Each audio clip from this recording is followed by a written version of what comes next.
Gusto niyo bang kumita ng 85,000 pesos monthly gamit lang ang smartphone niyo habang nasa loob lang ng bahay? Panoorin niyo ang screen na ito dahil itong 85,000 peso amount na nakikita niyo sa smartphone na hawak ko ay hindi drawing.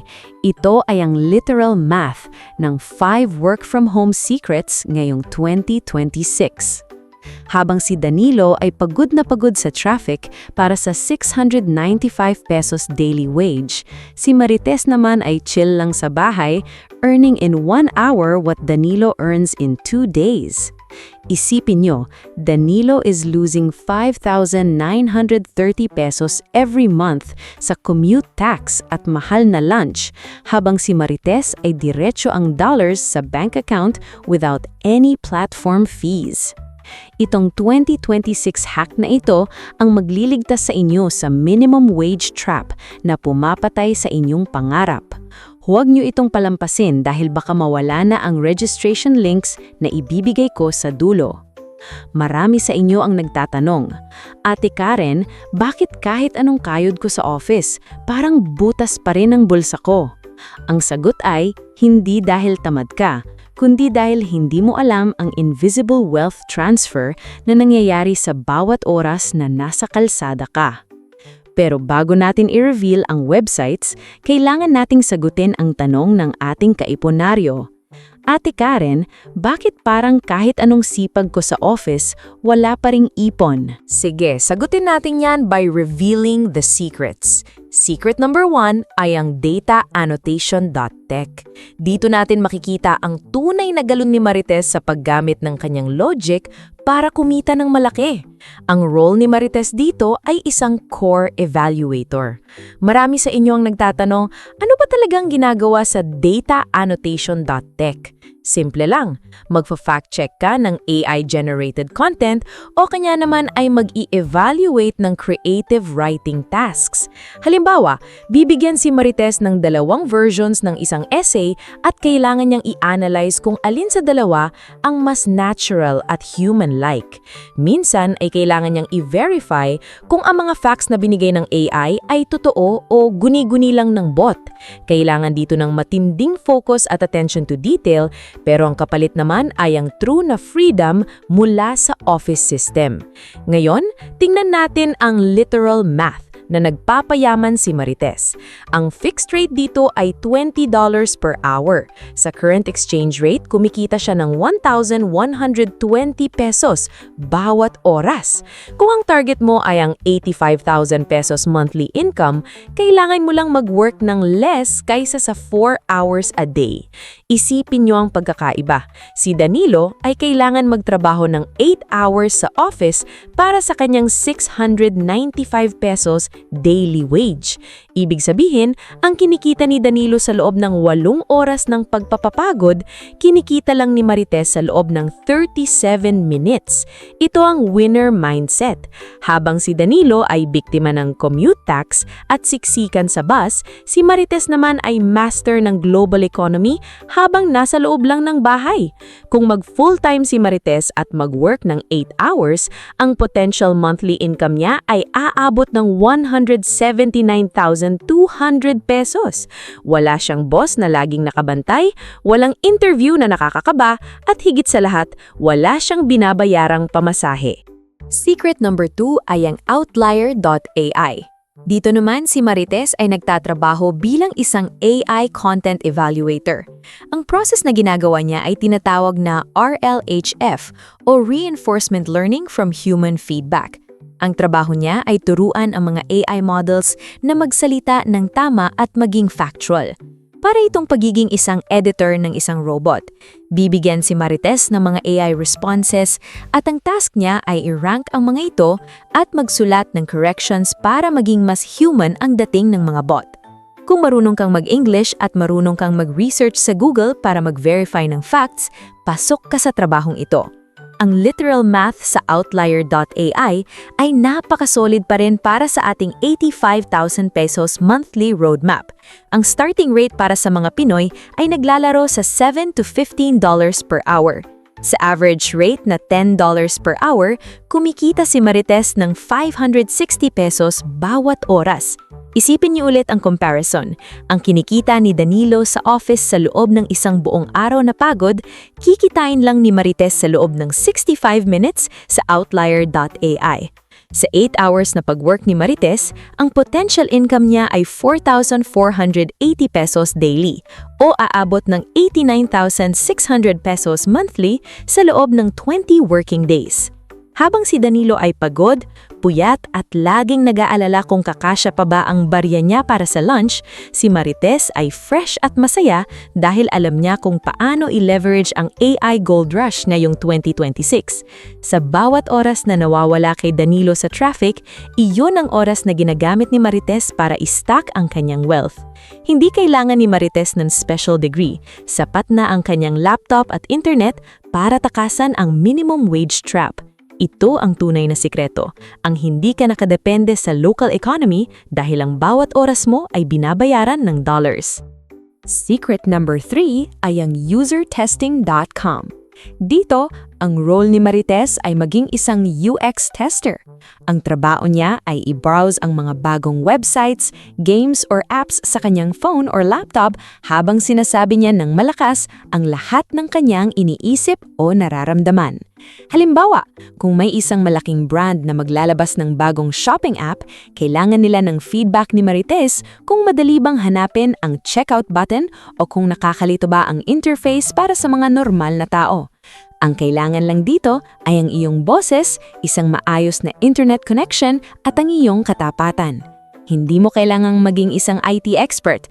Ang binabayaran dito ay ang iyong human experience. Ang literal math sa website na ito ay mabilis at direkta.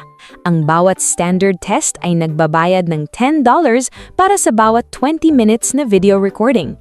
Sa current exchange rate, iyan ay 560 pesos sa loob lang ng 20 minutes.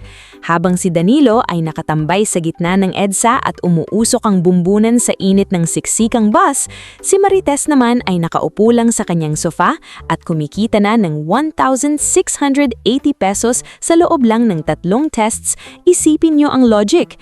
Ang kinikita ni Danilo sa kanyang buong 695 peso daily wage, higit na dinoble ni Marites sa loob lang ng isang oras na pag-review ng apps. In 1 month, ang potential income ni Marites sa usertesting.com ay aabot ng 33,600 pesos para sa loob lang ng isang oras na trabaho bawat araw. Ito ang tunay na side hustle na hindi nauubos ang oras mo kung hindi binabayaran ang bawat minuto ng iyong attention. Secret number 4 ay ang Contra.com. Ito ang no-fee freelance hub na ginagamit ni Marites para i-manage ang kanyang mga freelance projects bilang isang virtual assistant o content writer.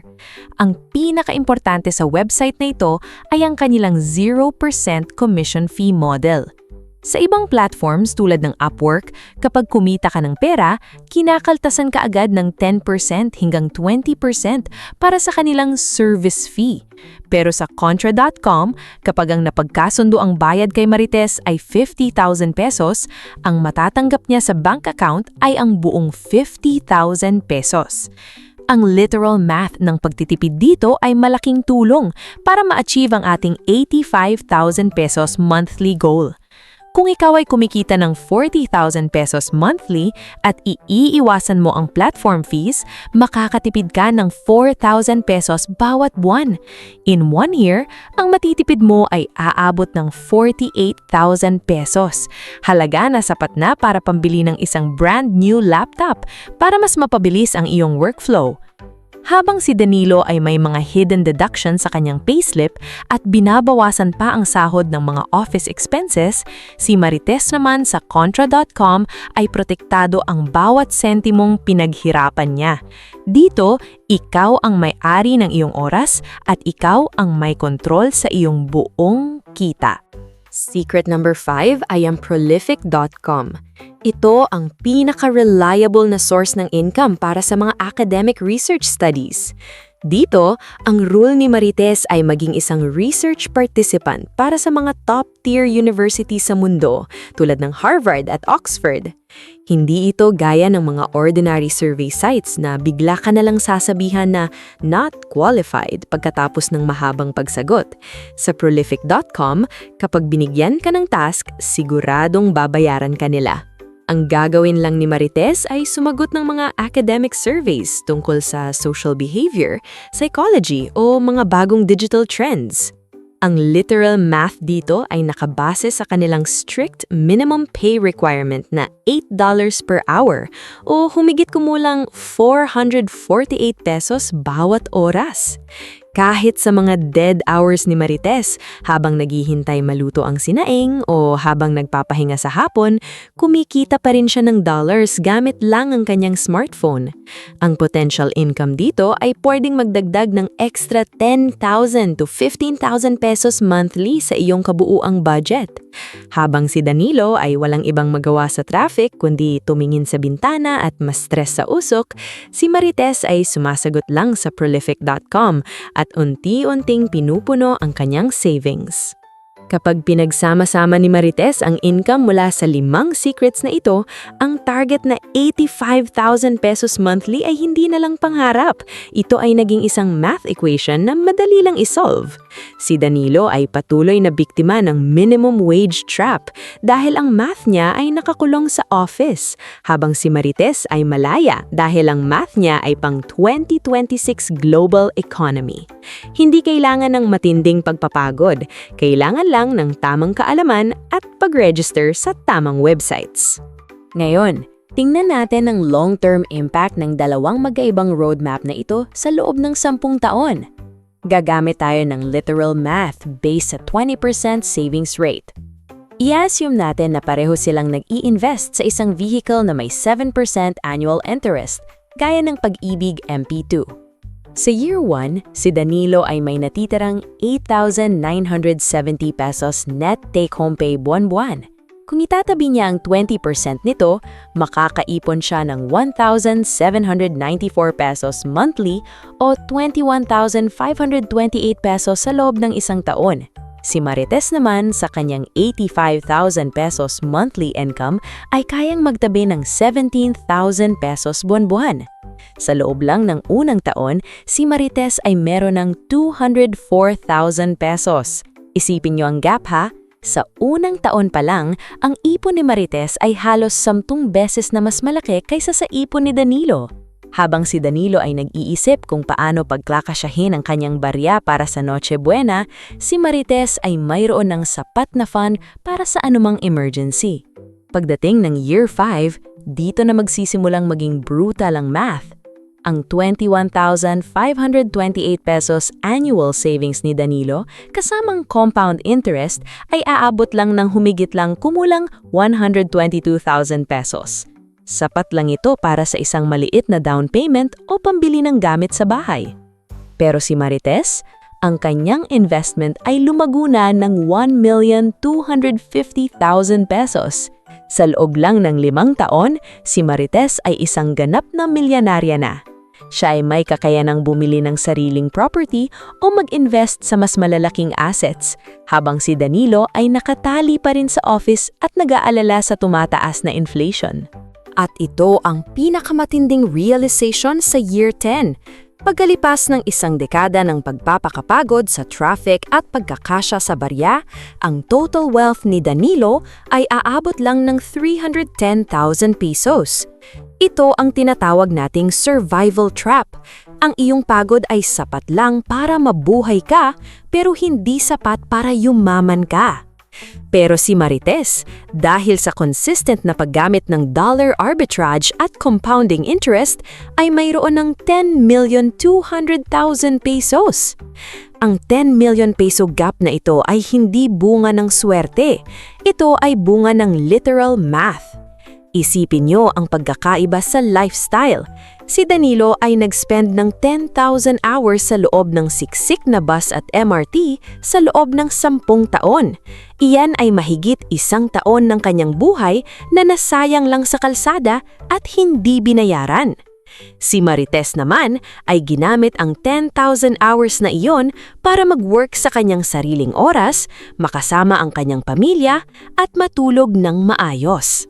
Ang 310,000 ni Danilo sa 2036 ay baka hindi na sapat pang bili ng isang maayos na sasakyan dahil sa inflation. Pero ang 10.2 million ni Marites ay sapat na para sa retirement ng kanyang mga magulang at edukasyon ng kanyang mga anak. Ito ang dahilan kung bakit hindi sapat ang sipag kung ang vehicle mo ay isang office desk na may fixed daily wage. Ang minimum wage trap ay isang math equation na palagi kang talo. Habang ang global economy ay nagbibigay ng pagkakataon sa mga iponaryo na kumita sa dollars, ang pananatili sa local office commute ay isang financial suicide sa loob ng 10 taon. Ang math ay hindi nagsisinungaling. Sa bawat araw na pinipili mong maging Danilo, binabawasan mo ang iyong potential wealth ng milyon-milyong piso. Ngayon, handa ka na bang takasan ng minimum wage trap at simulan ng iyong 85,000 peso monthly roadmap? Hindi sapat na napanood mo lang ang math ni Marites, kailangan mong i-execute ang roadmap na ito ngayong araw. Narito ang iyong 4-step action plan para makuha ang dollar income na nararapat para sa iyo. Step 1. The High Income Priority. Mag-register ka agad sa dataannotation.tech. Ito ang website na dapat mong unahin dahil ito ang may pinakamataas na fixed rate na $20 per hour. Kapag ginagawa mo ang kanilang initial assessment, siguraduhin na ikaw ay nasa isang tahimik na lugar at may matinding focus. Ang 30 to 45 minutes na gagamitin mo sa test na ito ang pinaka-importanting investment mo dahil ito ang susi para kumita ng 1,120 pesos bawat oras. Huwag mong madaliin ang pagsagot dahil ang bawat mali ay bawas sa iyong pagkakataon na makapasok sa hidden vault na ito. Step 2. The Volume Backup. Pagkatapos mo sa unang website, iset up mo naman ang iyong profile sa Outlier.ai. Dito ay kailangan mong i-verify ang iyong identity at kumpletuhin ang kanilang English proficiency test. Huwag kang makontento sa isang platform lang. Ang strategy ni Marites ay magkaroon ng backup. Kapag walang task sa isa, lumilipat siya sa Outlier.ai para makuha ang kanyang $10 to $15 per hour rate. Ito ang paraan para masiguradong ang iyong monthly income ay hindi bababa sa 85,000 pesos. Step 3. The Dead Hour Multipliers. I-install mo ang apps ng usertesting.com at prolific.com sa iyong smartphone. Gamitin mo ang mga ito sa bawat dead hour ng iyong araw. Habang si Danilo ay nagsuscroll lang sa social media habang nasa traffic at nauubos ang kanyang mobile data, ikaw naman ay kumikita ng dollars habang naghihintay maluto ang sinaing o habang nagpapahinga. Ang extra 560 pesos na kikitain mo sa loob ng 20 minutes sa usertesting.com ay malaking dagdag sa iyong wealth fund. Step 4. The Profit Maximizer. Gumawa ka ng account sa Contra.com. Dito mo dapat i-route ang iyong mga freelance payments para makuha mo ang buong kita mo ng walang bawas na service fees. Ang 4,000 pesos monthly savings mo dito sa platform fees ay sapat na para pambayad ng iyong kuryente at internet bawat buwan. Ito ang huling step para masiguradong ikaw ay isang certified iponaryo na hindi na biktima ng hidden office expenses. Kaiponaryo, ang pagkakataong ito ay hindi magtatagal habang buhay dahil ang AI Gold Rush ng 2026 ay nangyayari ngayon. Huwag mong hayaang lumipas ang susunod na 10 taon at magising ka na isang Danilo pa rin na may 310,000 pesos lang na ipon pagkatapos ng isang dekadang pagpapakapagod. Simulan mo na ang roadmap ni Marites ngayong gabi para makuha ang iyong 10.2 million peso future. Ang registration links ay nasa description at sa pinned comment sa ibaba. I-click mo na ang mga iyon bago pa magsara ang registration para sa mga bagong applicants. Ang yaman ay hindi nakukuha sa dami ng oras ng pagtatrabaho, kundi sa tamang halaga ng bawat oras mo. Ako si Ate Karen at ito ang iyong Iponaryo Roadmap. tungo sa tunay na financial freedom. Mag-subscribe ka para sa susunod nating literal math session. Kita-kita tayo sa susunod na video.